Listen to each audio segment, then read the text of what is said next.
तो ये साबित करता है ना कि बिहार बीजेपी में कोई दम नहीं है। चिराग पासवान ही उनकी नैया पार कर सकते हैं, जिनको आपने बेदखल किया था, घर से बाहर निकाला था, और फिर से जब आपके पास कोई मोहरा नहीं बचा तो फिर से अपने पुराने हनुमान को आप लेके आए हैं कि भाजपा के पास अब कोई नेतृत्व बचा नहीं। और अंततः गतवा उनको चिराग पासवान के ही पास जाना पड़ा। चिराग पासवान के एनडीए में शामिल होते जदयू के नेताओं की बोली एक बार फिर लगने लगी है। उनके द्वारा लगातार चिराग को लेकर कई बयान दिए जा रहे हैं और आज जदयू कार्यालय में पहुंचे मंत्री सुमित सिंह के साथ अशोक चौधरी नजर आया और उन्होंने चिराग पासवान के एनडीए में शामिल होने पर तीखे प्रहार किए। क्या कुछ कहा सुमित सिंह ने, पहले हम आपको वो सुनाते हैं। पासवान अंतोगतवा आ गए बीजेपी के साथ और वो कह रहे हैं कि अब कमल खिलना बिहार में तय है, नीतीश कुमार जंगल राज की ओर चलेंगे। देखिए, आपको तो पहले ही हमने कहा था कि भाजपा के पास अब कोई नेतृत्व बचा नहीं। और अंततः गतवा उनको चिराग पासवान के ही पास जाना पड़ा, जिनको आपने बेदखल किया था, घर से बाहर निकाला था, और फिर से जब आपके पास कोई मोहरा नहीं बचा तो फिर से अपने पुराने हनुमान को आप लेके आए हैं। ये तो साबित करता है ना कि बिहार बीजेपी के पास कोई नेतृत्व नहीं है। नहीं, उनके चाचा भी अभी उनका भरोसा नहीं कर रहे हैं, पशुपतिपाड़ा से भरोसा नहीं कर रहे, तो लगता है कि हाँ बीजेपी अब चिराग पासवान को आगे ला रही है, तो आपके लिए एक चुनौती होगी। नहीं, ये देखिए, उन लोग का पारिवारिक मामला, उस पर हम लोगों को नहीं जाना, पारिवारिक मामले में हम लोग नहीं जाना चाहते। लेकिन एक बात ये बता दीजिए कि आप बताइए पूरे बिहार बीजेपी में कौन ऐसे नेता थे? हम तो देखे कि बड़ा ज़्यादा सब खुश थे जब चिराग पासवान जब प्रचार कर रहे थे, सब बहुत ज़्यादा खुशी मना रहे थे कि चिराग पासवान आ गए। तो ये साबित करता है ना कि बिहार बीजेपी में कोई दम नहीं है। चिराग पासवान ही उनकी नैया पार कर सकते हैं। चिराग पासवान चुनौती मानते हैं कि नहीं? हम लोग कोई चुनौती नहीं मानते।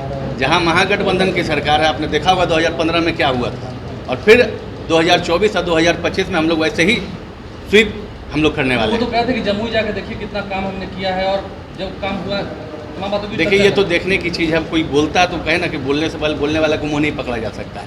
लेकिन बीजेपी के पास चेहरा नहीं है, आपके सम्मान तेजस्वी यादव को ही आगे किया है और बोले हैं इनको आगे बढ़ाना।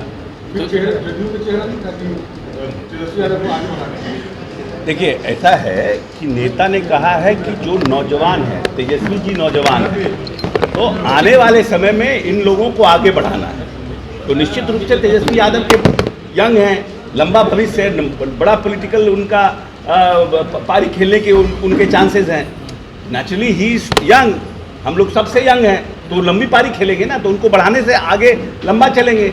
लेकिन जो सुमित जी कह रहे हैं, चिराग पासवान ने तो प्रूफ कर दिया ना कि जो जनता दल यूनाइटेड कहती थी कि जदयू को इस प्रदेश में मार्जिनाइज करने के लिए जिस तरह से भारतीय जनता पार्टी ने कुचक्र रचा था, उसका पटाक्षेप हो गया।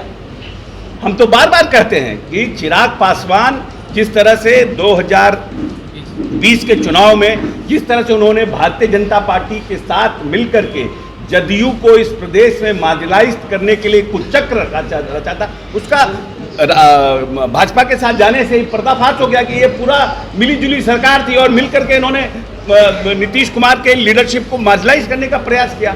और जो निर्णय हमारा है कि हम भाजपा को छोड़ करके जदयू के तरफ, आरजेडी के तरफ आए हैं, वो मेरा सही निर्णय है। वो कह रहे हैं कि बूढ़े हो गए, उनसे बिहार नहीं समझ रहा है। किनसे? नीतीश जी से। अरे अब ऐसा है कि अब नीतीश जी के ऊपर न कोई भ्रष्टाचार का आरोप है। इन 17 वर्षों के कार्यकाल में नीतीश जी के पास इस प्रदेश को 32,000 करोड़ से 2,18,000 करोड़ का बजट करने का काम नीतीश कुमार ने किया। इस प्रदेश में मार्जिनलाइज जो था, SC ST, अति पिछड़ा, महिला, उनको राजनीतिक रूप से, सामाजिक रूप से, आर्थिक रूप से सशक्त करने का काम नीतीश कुमार ने किया। तो 17 वर्ष में बिहार का परिदृश्य बदला है। कोई आप किसी से भी जात के लोगों से पूछ लीजिए नीतीश कुमार ने कैसे काम किया। तो ये बुरा आदमी काम कर सकता है कि जवान? जिसके पास विजन होता है, जो दूरदर्शिता जिसके पास होती है, जो बिहार को 21वीं सदी में ले जाने का जिसके पास सपना होता है, वो व्यक्ति करता है। अब इनके पास कुछ है नहीं तो कह रहे नीतीश कुमार बुढ़ा हो गए। नीतीश कुमार, जो आदमी 18 घंटा 20 घंटा काम करता हो, उसको अगर बूढ़ा भी, अगर 70 साल का भी है और 18 घंटा काम करता हो, और कोई 25 साल का है वो 3 घंटा काम करता, तो हमारा 72 साल वाला मजबूत हुआ कि 30 साल वाला मजबूत हुआ? अंतिम सवाल आपसे है, आप कह रहे हैं कि तो सुना आपने 2020 की बात को उन्होंने दोहराया, जिस तरीके से बिहार विधानसभा चुनाव 2020 में चिराग पासवान एक बड़े फैक्टर के रूप में उभर कर आए थे। जहां जहां जदयू खड़ी की थी, अपने प्रत्याशी को खड़ा की थी, वहां पर उन्होंने अपने प्रत्याशी उतारे थे और काफी नुकसान भी पहुंचा था। यही कारण रहा कि महज 43 सीटों पर सिमटकर जदयू रह गई 2020 के बिहार विधानसभा चुनाव में।